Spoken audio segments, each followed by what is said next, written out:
All right, so I want to talk about this headphone because I know a lot of people have been anticipating it. But if you're really lazy and you want a TLDR, I'm just going to say this is very good. No asterisk. If you've been waiting to buy it, just buy it.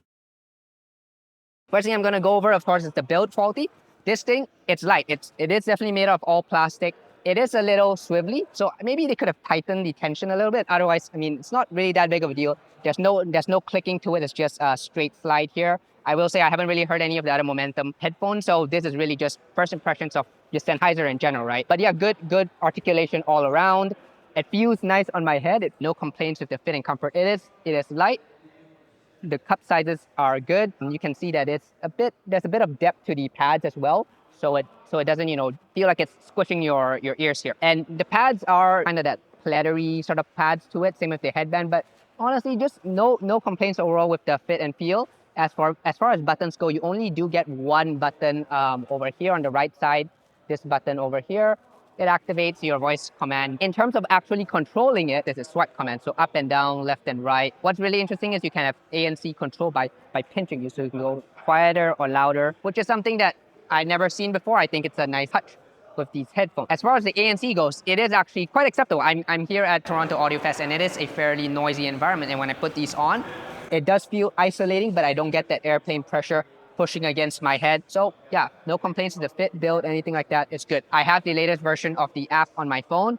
It's version 3.333 or something, repeating of course. And yeah, I will say they really cooked this app. I know they spent a long time working on the app. You have to install the Smart Control Plus, not the original Smart Control. So they definitely added a ton of things, and I'll go through it in a second. So in terms of the sound quality, this thing is, like I said, very impressive. No asterisk at all. The tonality is really excellent. I was definitely a little skeptical of this headphone when I saw the graph. I knew it could be very good, but my concern was that, especially when it was compared up to the HD 650, I saw that the lower treble was, and just treble region in general, was a bit toned down, and the bass was lifted up. So it really gives it an even warmer tonality is what I thought it would do to this. But honestly, when I hear it, I really don't feel that way at all.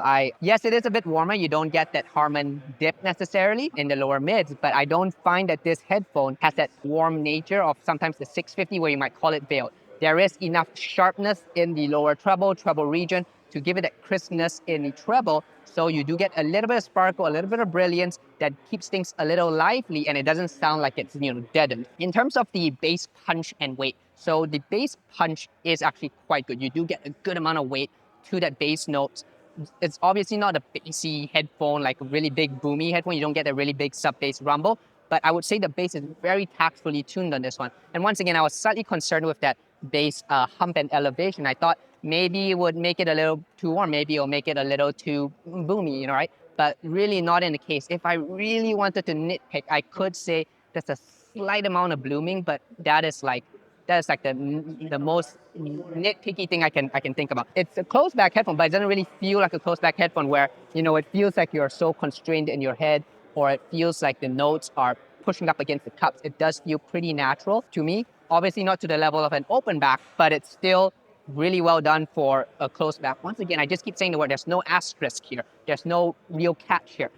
Okay, fine, I will say one catch, okay? And that is that I do think there is probably some minor treble peaks somewhere around. I don't know what the measurement of this version looks like, this firmware. Of course, subscribe to the Headphone Show. Resolve will do B&K 5128 measurements for this, but this is my first impressions, just hands-on. So yeah, the sound, excellent, really good. I can listen to this all day, no question. It is, yeah, fantastic. But let me show you the app if I can pull it up on my phone here. They did cook quite a few things with this app. So right now I had it on neutral preset, but I have this new preset here, and this is where the claim to fame is with the parametric EQ on here. So this is the EQ that I have. You can see I was trying to notch out the minor treble peak. I was trying to find out where it is. So one really nice thing about this app is that there's this bypass button, so you can instantly hear whether or not you are actually, notching out the thing that you want to notch out, right? So that's really fun, really cool. To control it, you can go like this. I will say the one piece of feedback I have for the Sennheiser UI designers is that let us choose the low, mids, and high bands, and so that we get finer grain control. Because right now, if I want to do treble, I got to go all the way to the top here, and that's not very intuitive for me as a user. In terms of the maximum amount of decibels you can control, it's plus or minus 6 dB, which is very reasonable, I think. I don't think you really need more, especially for the quality of tuning you get from this right out of the gate. So yeah, so really well done. Man, you can set a ton of different bands. I haven't fiddled around with it too much because, like I said, I think the tuning right out of the box is very good. The other thing that they have is this crossfeed over here. So crossfeed, they claim they pull it from the HE1's crossfeed system. I tried it. I find it's pretty good. They have three options: low, high, and off. Low, I really quite like. I think it softens the upper mid's presence, so it pulls the vocals back a little bit and spreads it out, makes your music a little more diffuse, and the high does it even more. So I think the high makes it sound a little unnatural, but the low does feel quite nice. And this leads me into the other thing I want to talk about, the sound, and that is that the sound of this headphone, I would describe it as, like I said, very nicely tuned, very tactful. It's very balanced overall. I don't know if I call it dead neutral. It's probably close, but I don't know if it's dead neutral, but it does feel very balanced. But I would say the sound of this is a soft sounding headphone. That's the way I would describe it. It's a soft sounding headphone. Yes, I can put on like my grungy pop rock or whatever. That's the bite to it is not like that really aggressive in your face. And when I say soft, what I mean is when I switch on to tracks that are a little more quieter, a little bit more ballady, it does sound sweet, like delicate. You do get a really nice feel for the music on it. So if you like your quiet listening, this really, really does it on the neutral setting. So it's really good. I haven't tried all the other options here. As far as the ANC control, you can turn it off in the app, but like I said, you can also do the pinching thing where you can control the transparency. There's honestly a ton of options on this app. I think they did a really good job making it as customizable as possible.